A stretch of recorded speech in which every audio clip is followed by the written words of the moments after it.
Welcome to this very special edition of the KJ Masterclass Live, the show which ensures that you profit from your time spent here with experts, either through their industry insights, information, or simply learning from them. And today we have Jessi Hartnett, author and a former smoker. And she has written a book, Honor Your Heart. We'll talk about that. She reveals how connecting with your heart's wisdom can be the key to breaking free from addiction permanently. Welcome to the show, Jessi. Hi, thank you for having me. Happy to You are be here. welcome. You are welcome. Welcome to the show, Jessi. Welcome to India in this online form. And I'm sure not just in India, but a lot of people across the globe will benefit from what we are going to talk right now. We'll be talking about heart-led path to quit smoking. We'll talk about all this, but let's first understand a bit about your journey, your background, so that people know who they are listening to. Sure. So I started smoking when I was really young. I was about 13 years old and was trying to find a way to become an adult to find out who I was. And so I was introduced to smoking from some friends and really just took to it and began smoking heavily, making it priority. But at the same time, I was really trying hard in school, trying hard in my jobs. I was successful, but inside I was struggling a lot with negative self-talk, insecurity, self-hatred, and not even realizing that this was a problem or different than anyone else, kind of just accepting it. And I was using smoking as a way to kind of punish myself and deal with my emotions that I didn't want to deal with. So later in life, after school, I became introduced to some spiritual concepts and really started to expand, because prior to then I had really been in the science dogma where I thought that life is very first level matter. If you can't see it, then it's not real. And that we're kind of an accident, don't have meaning, don't have purpose, fell into this kind of nihilist viewpoint. So as I started to kind of move away from that and see that I had worth, I had value, and that my choices were really important and that I had control over my choices, my thoughts, I was able to quit smoking. But it took a lot of work and a lot of time to get to that point. Absolutely. So I want to ask you, a boring question, but why do people have to smoke so early? Is it and if it is only about the early age where you can be, maybe peer pressure or whatever sort of pressure it is, people, young people, middle-aged people smoke, older people smoke, and they say now it's it's almost a sort of habit. So I want to understand, uh, what are the pressures to smoke? Smoking is, one can try it out. There is nothing harm with that if they want to try it out. But to make it an addiction, is it a choice or it becomes an addiction in itself? So I think that young people are really called to smoking because traditionally young people have an initiation into the culture, and it involves some kind of hardship, some kind of pain. And I feel like smoking takes the place of that. I live in America. We don't really have initiation rituals here. The closest thing we have is like a high school prom. And so I think that smoking takes the place of that, where you kind of go through a hardship. You kind of have that kind of dance with death, because that younger part of you, the child, needs to die so that you can become an adult. And so I think that's where smoking takes the place of initiation for young people. People come into late in life, maybe they're curious, just want to try something out, but it is a very addictive substance because it takes the place of emotional regulation. You start to use it every time you're stressed, every time you're sad, every time you're angry, and then the emotional attachment becomes so strong that it's very difficult to stop smoking. Okay, so emotional part is the part here, so that people seek help, or that sort of a thing through smoking, like they do sometimes with chocolates or a lot of other things. They go and eat. Many people have that thing that if they're stressed, Exactly. will.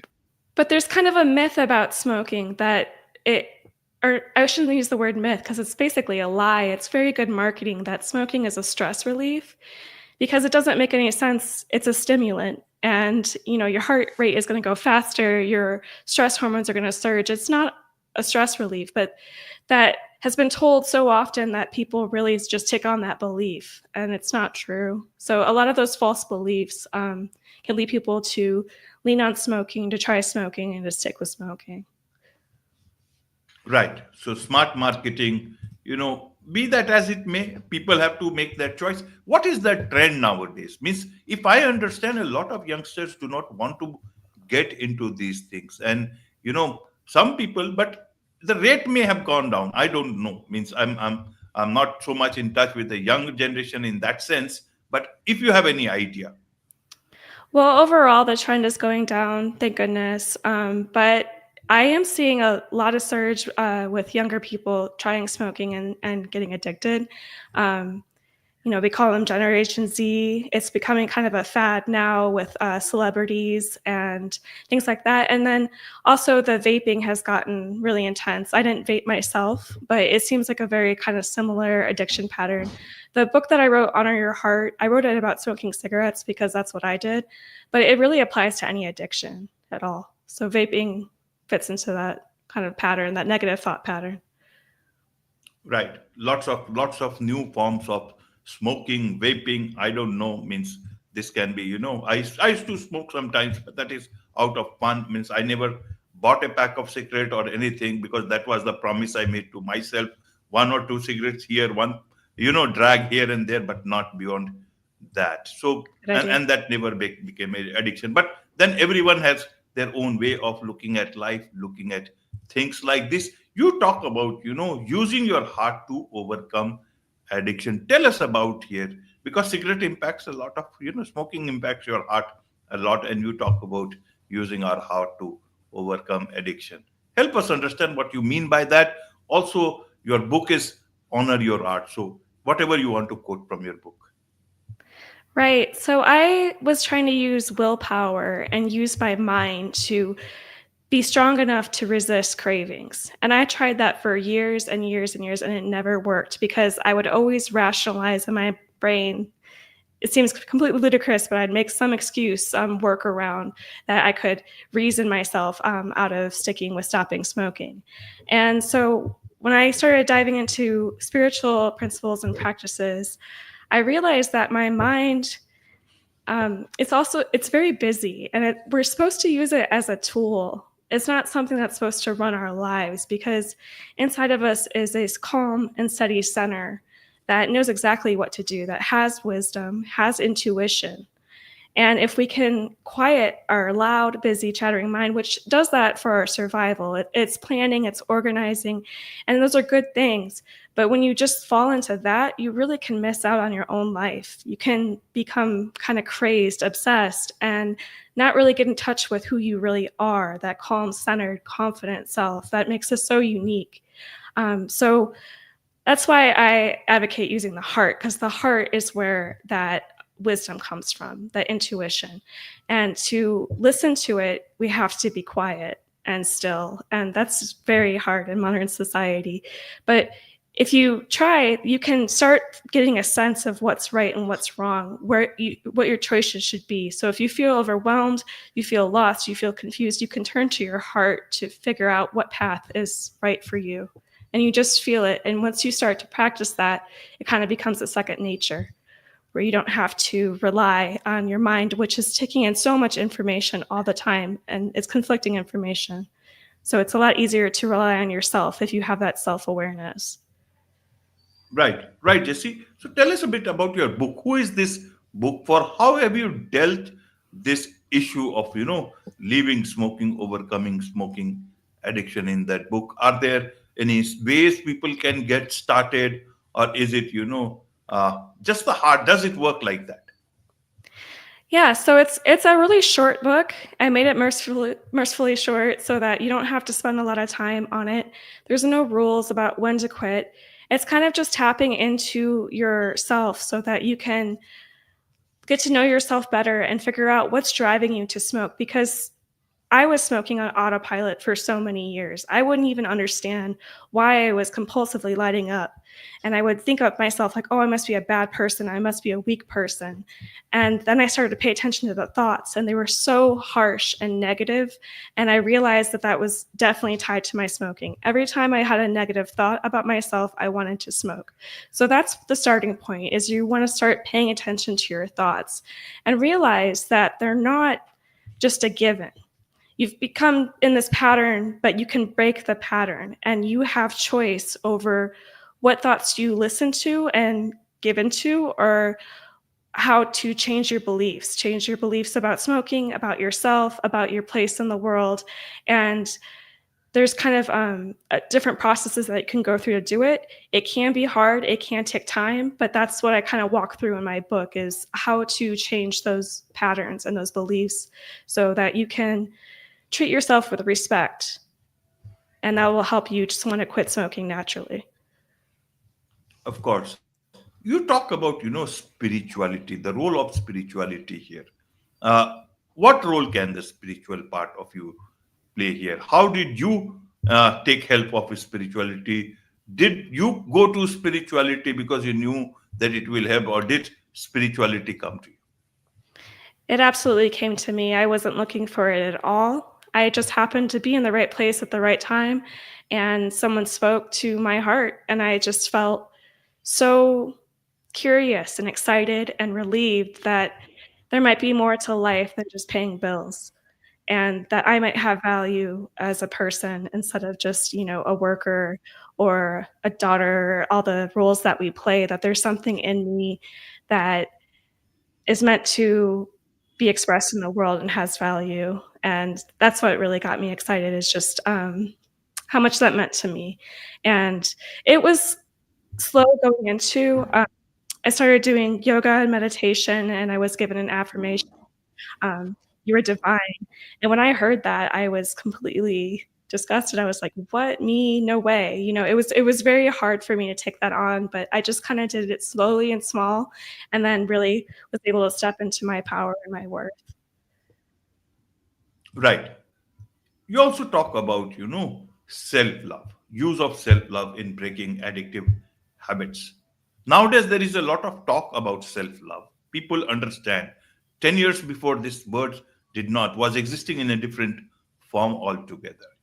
So I want to understand, when, especially in today's time, when we talk so much of self love, why do we have to be dependent on so many things like smoking and all, when we know of self love, but we are hurting ourselves through this? Both these things are contradictory. Stress can be managed differently, because part of managing stress is also self love. How do we calibrate these two things so that people see more of self love and remove all these things which are not going to help them, neither them nor their heart? Right, so I was kind of taught that my worth was how much, like, you earn your worth. So I wanted to be very successful, very hardworking, very polite, very respectful, and kind of had to put on this image to be accepted, to gain love. And that kind of drove me away from self love, because I was constantly performing and I wasn't being authentic to myself. So it takes a kind of bravery to put aside the expectations of others, of our culture, and do what really brings us joy and happiness. And that's where the self love comes in, because if you're respecting yourself and prioritizing yourself, then you're going to be in a state where you don't want to do things that harm you. But it can be kind of tricky, because you don't want to be selfish, and they're not the same thing. Self love is not selfishness.